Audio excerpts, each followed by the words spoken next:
દર્શક મિત્રો, street news ગુજરાતમાં આપ સૌનું હાર્દિક સ્વાગત કરું છું. હું મયુદ્દીન ખત્રી. આપ જોઈ રહ્યા છો સ્ટ્રીટ ન્યૂઝ બોડેલી. બોડેલી તાલુકાના કોઠિયા ગામે ખેડૂતના મકાનમાં આગ લાગતા અફરાતફરીનો માહોલ સર્જાયો હતો. મકાન બળીને ખાખ થયું. રૂપિયા 2 લાખથી વધુનું નુકસાન થયું. બોડેલી તાલુકાના કોઠિયા ગામે ખેડૂતના મકાનમાં આગ લાગતા રૂપિયા 2 લાખનું નુકસાન થયું છે. જી હા, બોડેલી તાલુકાના કોઠિયા ગામે સાંજના 6:30 વાગ્યાના સુમારે પશુપાલનનો ધંધો કરતા ખેડૂત રાયજીભાઈ છગનભાઈ રાઠવા દૂધ ડેરીમાં દૂધ ભરવા ગયા હોવાના સમયમાં એકાએક ઘરમાંથી ધુમાડા નીકળતા લોકો દોડી આવ્યા હતા અને આગ પર કાબુ મેળવવાનો પ્રયાસ કરવામાં આવ્યો હતો, પરંતુ આગે વિકરાળ સ્વરૂપ ધારણ કરતા ઘરમાં રહેલી તમામ ઘરવખરી, અનાજ, ઘાસ તેમજ રૂપિયા 55,000 રોકડા બળીને ખાખ થયા હતા. રાયજીભાઈને પોતાના મકાનમાં આગ લાગવાની ખબર મળતા તેઓ પણ મકાન પાસે દોડી આવ્યા હતા.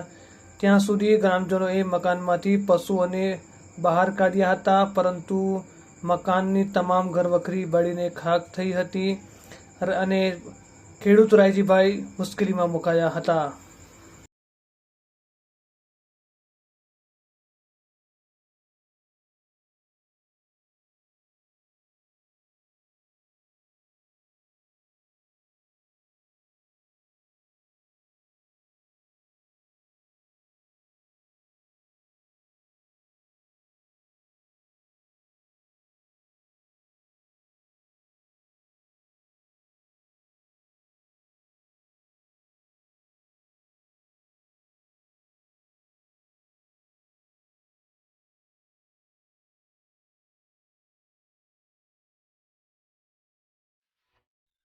બોડેલી તાલુકામાં ફરી એકવાર કોરોના વિસ્ફોટ થયો છે. જી હા, છોટાઉદેપુર જિલ્લામાં આજે એકસાથે 22 કેસ નોંધાયા છે, જે પૈકી બોડેલી તાલુકામાં વધુ 9 કેસ નોંધાતા બોડેલી પંથકમાં હાહાકાર મચ્યો છે.